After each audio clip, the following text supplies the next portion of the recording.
أشرف الأنبياء والمرسلين نبينا محمد وعلى آله وصحبه أجمعين أما بعد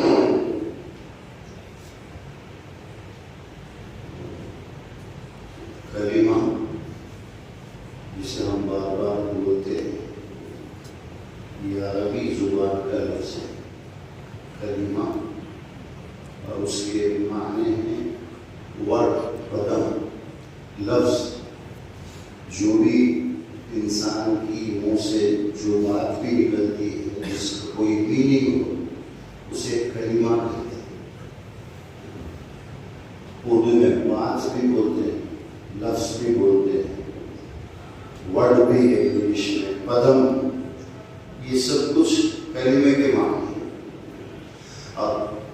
کلمہ سنگلر ہے اس کی جمع کلام پلورل قرآن کو اس لیے کلام اللہ کہا ہے اللہ کی باتیں ہیں جو ہمارے سامنے اور عربی زبان کا جاننے والا ہر آدمی یہی جانتا ہے پورا جو قرآن ہے وہ کلمات پر مشتمل ہے ایک ایک بات کلمہ ہے کسی کی بھی بات کو کلمہ کہا جاتا ہے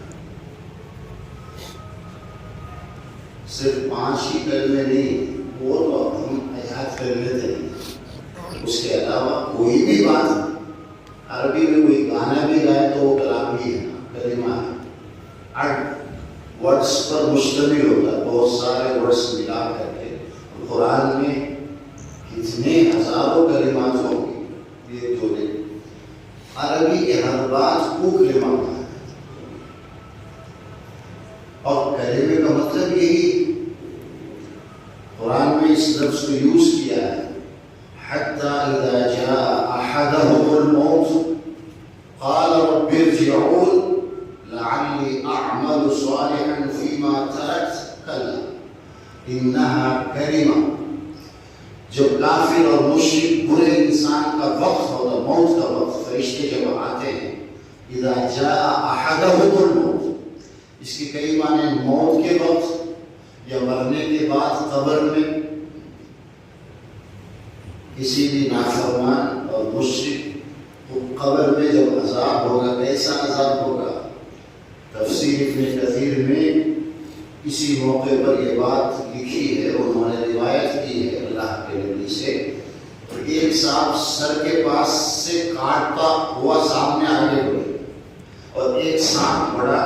پیروں کی طرف سے کاٹتے ہوئے یہ دونوں بیچ میں آ کر گئے اور پھر کاٹتے رہے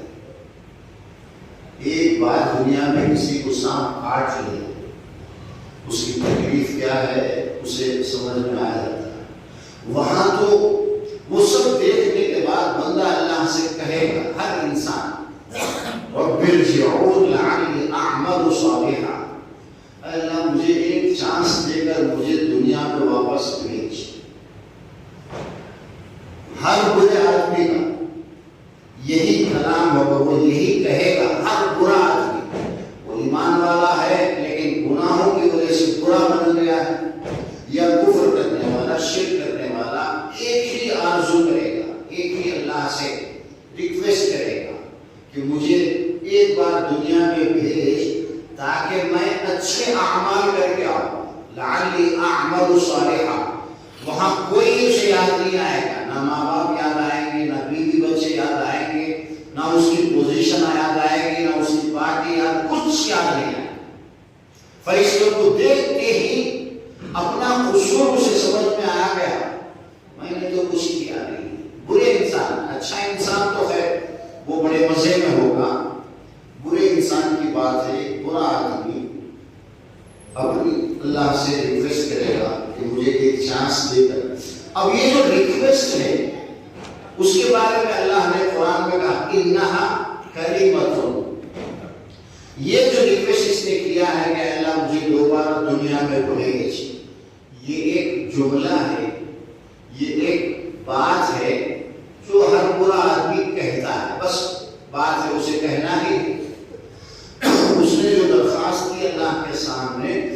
اسے قرآن مجید میں اللہ نے کہا کہ یہ اس کی بات ہر برے انسان کی یہی بات ہوگی لیکن ان کی یہ بات ان کی یہ ریکویسٹ پوری نہیں ہوگی، اب تو قیامت تک اسی میں رہنا ہے۔ وَمِن وَرَائِهِمْ بَرْزَخٌ إِلَىٰ يَوْمِ يُبْعَثُونَ، کسی کو دنیا میں واپس نہیں بھیجا جائے گا، اسی تکلیف میں اسی عذاب میں وہ رہے گا جب تک کہ قیامت نہ آئے۔ نہ وہ دنیا میں واپس آ سکتا ہے، نہ اس وقت وہ اللہ کے سامنے کھڑا ہوگا۔ اسے تو اب یہ جو عذاب ہے ہلکا سا عذاب ہے، قبر کا جو عذاب ہے، اصل عذاب تو قیامت کے دن ہوگا دوزخ میں جانے کے بعد، وہ بڑا عذاب ہوگا۔ معمولی ہلکا سا عذاب ہے، کیا ہے؟ سر کی طرف سے ایک سانپ، بہت بڑا سانپ زہریلا کاٹتے ہوئے آ رہا ہے، پیروں کی طرف سے ایک سانپ کاٹتے ہوئے آ رہا ہے۔ ان تکلیفوں سے بچنے کے لیے وہ دعا اللہ سے دعا کریں گے، اللہ کیا کی درگاہ ہے، مجھے ایک بار چانس دے، میں جاؤں گا صرف نیک اعمال کروں گا، اچھے کام کروں گا۔ تو وہ جو ریکویسٹ ہے اسے کلمہ کہا۔ آج میں مسجد میں جو گنڈوں کے جو ذمہ دار ساتھی آئے ان کا بیان چل رہا تھا، تو تھوڑا ایک منٹ کے لیے میں میٹنگ میں گیا تو یہی وہ بول رہے تھے، کلمہ کو تو اس کا ارتھ کیا، کاف تذکر، لام کو تو اللہ کے واسطے کر، ماں کو تو محمد صلی اللہ علیہ وسلم کے طریقے اوپر کر۔ نہ اللہ نے، نہ اللہ کے رسول نے، نہ قرآن کبھی اس طرح کی بات ہی نہیں کی۔ ہر نیک عمل کے لیے کلیئر اللہ نے فرمایا اقیموا الصلاۃ، نماز پڑھو، آتوا الزکاۃ، زکات ادا کرو، اتموا الصیام، روزے پورے کرو۔ یہ سب قرآن میں، احادیث میں ہر عمل کے لیے کلیئر الفاظ میں اس طرح سے مبہم طریقے سے نہیں آرڈر دیا گیا۔ اور پھر مخلصین لہ الدین کہہ کر اخلاص کی اللہ نے کلیئر تعلیم دی، کوئی بھی کام کرو تو اللہ کے لیے کرو۔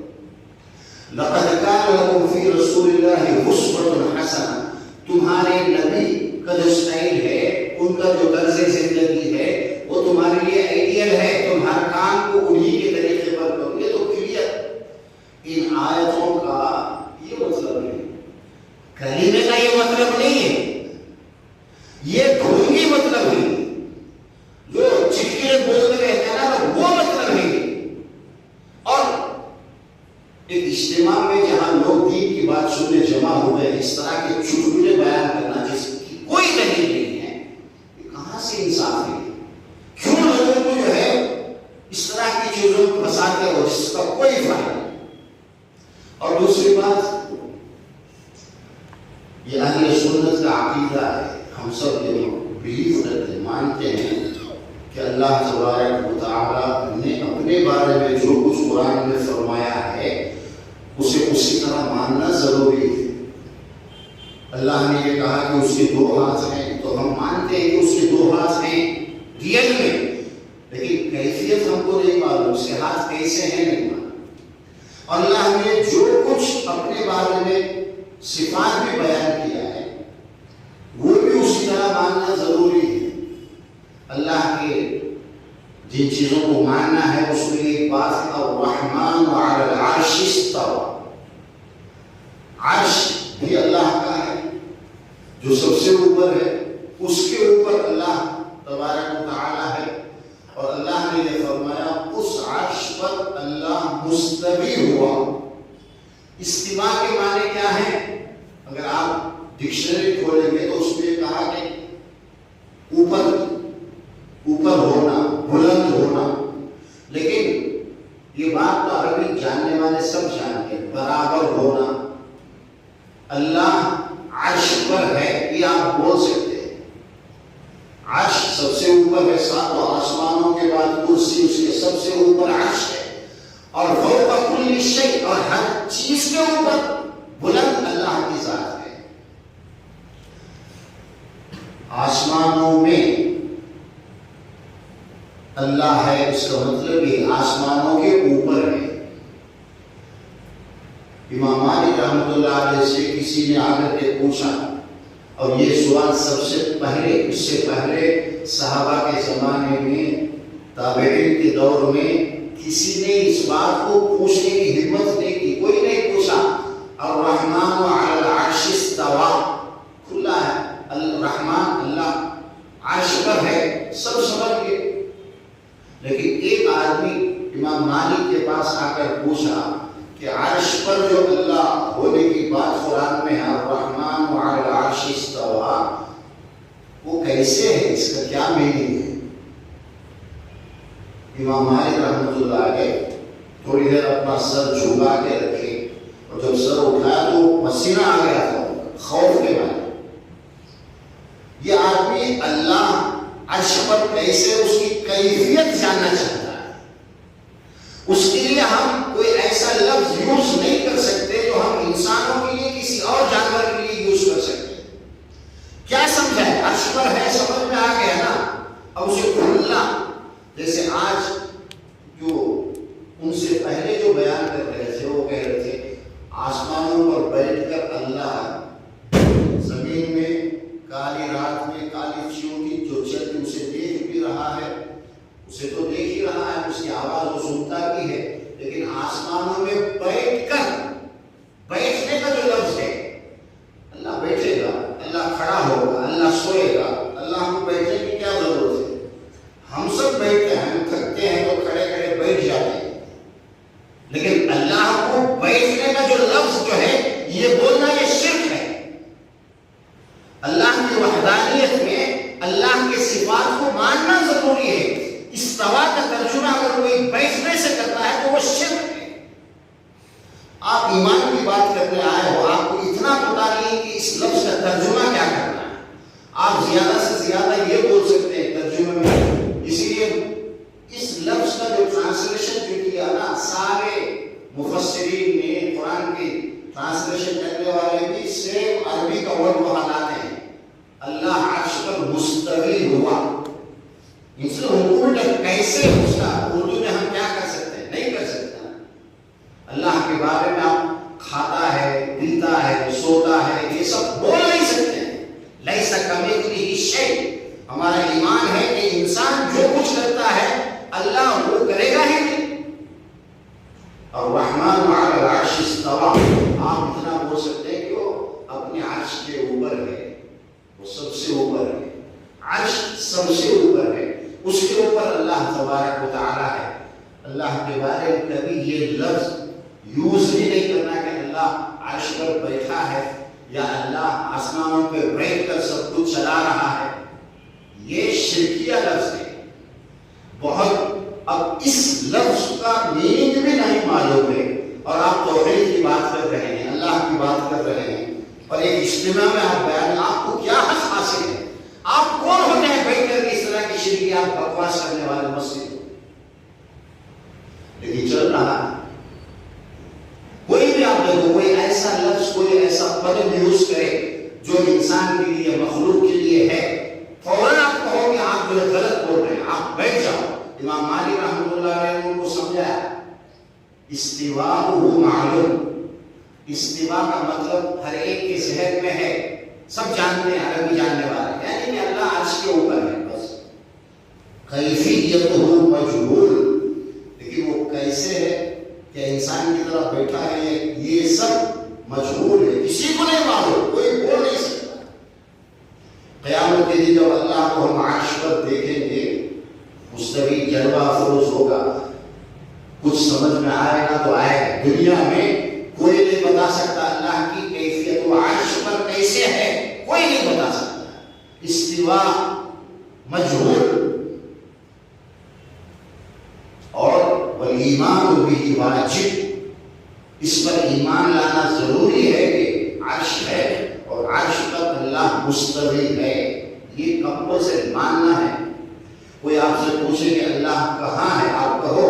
الرحمن علی العرش استوى، سورہ طٰہٰ کی آیت ہے، اللہ اپنے عرش پر مستوی ہے، عرش پر ہے۔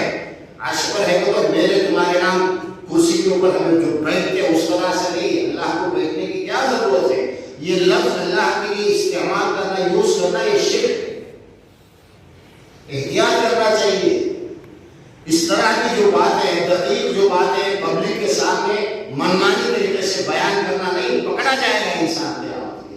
امام مالک سے سوال ہوا تو ان کے پسینے سے اڑے اور فوراً کہا کہ اس بدعتی کو نکالو، اس فاسق کو میری مجلس میں، اسے بیٹھنے کا حق نہیں۔ اس طرح کی باتیں ہوتی ہیں اور سب کو بلا کر کے اللہ کے گھر میں ہوتی ہے، کسی کو کوئی پرواہ نہیں، وہ کیا بکواس کر رہا ہے، اس سے کیا فائدہ ہونے والا ہے۔ بھائی قرآن و حدیث کی بات جو تم نے اچھی طرح سمجھا اس کو لوگوں کے سامنے رکھو، اپنے چٹکلے اور اپنے غلط بیانات کر کے لوگوں کو مت بگاڑو، لوگ جو پہلے ہی بہت بری حالت میں ہیں۔ اللہ تبارک و تعالیٰ کہنے اور سننے سے زیادہ عمل کی توفیق دے۔